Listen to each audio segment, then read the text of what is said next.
गर्मी का मौसम समाप्त हो चला था और मानसून की पहली बारिश आने वाली थी। इस गांव में हर साल की तरह किसान बड़ी उत्सुकता से बारिश का इंतजार कर रहे थे ताकि वे अपने खेतों में बुआई कर सकें। परंतु इस बार की कहानी कुछ अलग थी। इस बार खेती सिर्फ इंसान नहीं बल्कि एक चिड़िया भी करने वाली थी।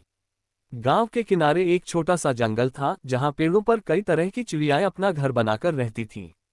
इन्हीं में से एक छोटी सी चिड़िया थी जिसका नाम चिम्मी था। चिम्मी ने इस साल मटर की खेती करने का निर्णय लिया था। ये निर्णय बड़ा अनोखा था क्योंकि चिड़िया और खेती, ये सुनने में अजीब जरूर लगता था, परंतु चिम्मी का साहस और उसकी मेहनत की भावना इंसानों से कम नहीं थी। चिम्मी को खेती करने का विचार तब आया जब उसने पिछली सर्दियों में देखा कि किस तरह गांव के किसान मटर उगाते हैं। वह देखती कि किसान अपने खेतों में बीज बोते हैं और फिर पानी और मेहनत से फसल तैयार करते हैं। चिम्मी के मन में यह विचार घर कर गया कि यदि इंसान ये कर सकते हैं तो वह क्यों नहीं। मानसून का पहला दिन आ चुका था। आसमान में बादल घिर आए थे और हल्की बारिश की बूंदें धरती पर गिरने लगी थीं। चिम्मी ने भी अपना छोटा सा खेत तैयार कर लिया था।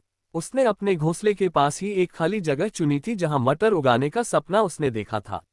ये जगह एक पुराने पेड़ के नीचे थी जहां मिट्टी बहुत उपजाऊ थी। चिम्मी ने मटर के कुछ बीज इकट्ठे कर लिए थे। ये बीज उसने पिछले साल खेतों से चुराए थे। वह जानती थी कि बारिश का मौसम सबसे अच्छा समय होता है बीज बोने के लिए।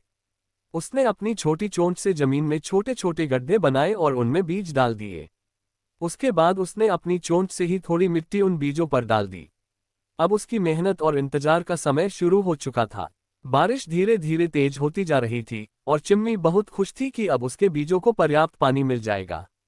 दिन बीतते गए और चिम्मी रोज अपने खेत के पास जाकर देखती कि बीजों में अंकुरन हो रहा है या नहीं। कुछ दिनों बाद उसने देखा कि उसके खेत में छोटे छोटे पौधे उगने लगे हैं। ये देखकर चिम्मी की खुशी का ठिकाना नहीं रहा। अब वह रोज सुबह उठकर अपने खेत की देखभाल करती। वह ध्यान रखती कि पौधों को कोई कीट न खा जाए। इसके लिए वह आसपास के कीड़े मकोड़ों से पौधों को बचाने लगी। कभी वह अपने दोस्तों को भी बुला लेती और सब मिलकर पौधों की रखवाली करते। समय के साथ मटर के पौधे बढ़ते गए और उनमें फूल आने लगे। चिम्मी बहुत गर्व महसूस कर रही थी कि उसकी मेहनत अब रंग ला रही है। एक दिन बारिश अचानक बहुत तेज हो गई। इतनी तेज कि गांव के लोगों के लिए भी यह मुश्किल बन गई।